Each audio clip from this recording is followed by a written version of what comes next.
ഈശോ മിശിഹായ്ക്ക് സ്തുതിയായിരിക്കട്ടെ. ഇന്ന് ദിവസം നമ്മൾ ചിന്തിക്കുന്ന തിരുവേദന ഭാഗം അപ്പസ്തോല പ്രവർത്തനങ്ങൾ 8-ാം അധ്യായം 4 മുതൽ 13 വരെയുള്ള തിരുവചനങ്ങളാണ്.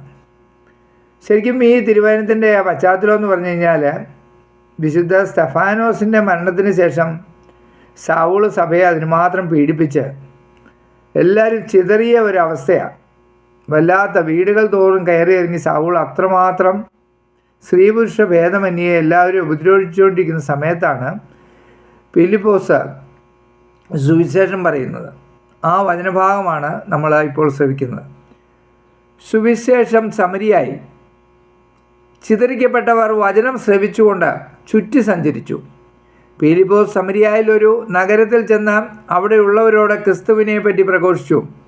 ഫിലിപ്പോസിൻ്റെ വാക്കുകൾ കേൾക്കുകയും അവൻ പ്രവർത്തിച്ച അടയാളങ്ങൾ കാണുകയും ചെയ്ത ജനക്കൂട്ടം അവൻ പറഞ്ഞ കാര്യങ്ങൾ ഏക മനസ്സോടെ ശ്രദ്ധിച്ചു.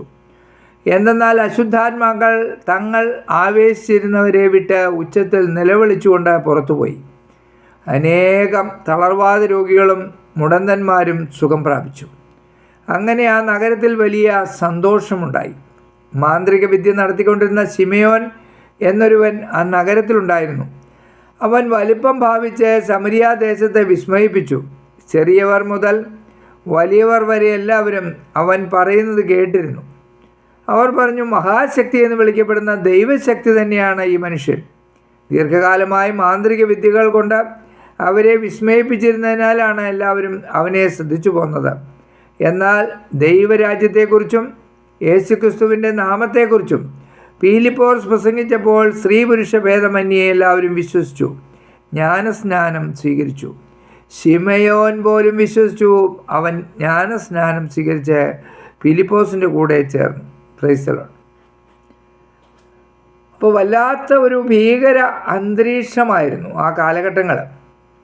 സുവിശേഷം പ്രസംഗിച്ചതിൻ്റെ പേരിൽ കല്ലെറിഞ്ഞ് കൊല്ലപ്പെടുന്നു, ഭീകരമരണങ്ങൾ, അതിനുമാത്രം പീഡനങ്ങളുടെ നടുവിൽ പോലും നിശബ്ദരായിരിക്കാതെ ഫിലിപ്പോസ് സുവിശേഷം പറഞ്ഞപ്പോൾ അവിടെ അത്ഭുതങ്ങളും അടയാളങ്ങളും ക്രിസ്തു പ്രവർത്തിച്ചു. അനേകർ മാനസാന്തരത്തിലേക്ക് കടന്നു വന്നു. മാന്ത്രിക വിദ്യക്കാരനായ വ്യക്തി പോലും, ശിമയോൻ പോലും മാനസാന്തരപ്പെട്ട് ജ്ഞാനസ്നാനം സ്വീകരിച്ചു. അപ്പോൾ ഇതുപോലെ മാന്ത്രിക വിദ്യയും പലവിധ തരികിടകളുമായി ജീവിക്കുന്ന അനേകരുണ്ട്, ഇന്നുണ്ട്. ഒത്തിരി പേരുണ്ട്. ഇന്ന് ക്രിസ്തുവിൻ്റെ പേര് പറഞ്ഞ് മാന്ത്രിക വിദ്യ കാണിക്കുന്നവർ, ക്രിസ്തുവിൻ്റെ പേരിൽ തട്ടിപ്പ് നടത്തിക്കൊണ്ട് ജീവിക്കുന്നവരുമുണ്ട്. മനസ്സിലായില്ലേ? പരിശുദ്ധാത്മാവിൻ്റെ ശക്തിയിലല്ല, തിന്മയുടെ ശക്തി കൊണ്ട് മാന്ത്രിക പരിപാടികൾ നടത്തി ജീവിതമാർഗമാക്കി മാറ്റിയവരുണ്ട്.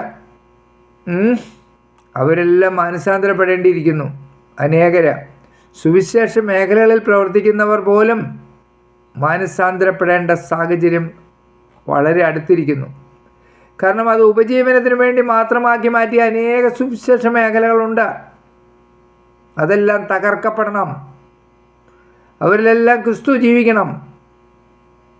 പ്രാർത്ഥന വളരെ അത്യാവശ്യ ഘടകമാണ്. വിശ്വസിക്കണം, ആഴമായി വിശ്വസിക്കണം ക്രിസ്തുവിൽ. ക്രിസ്തുവിന് മാത്രമേ നമ്മളെ വഴി നടത്താൻ പറ്റൂ.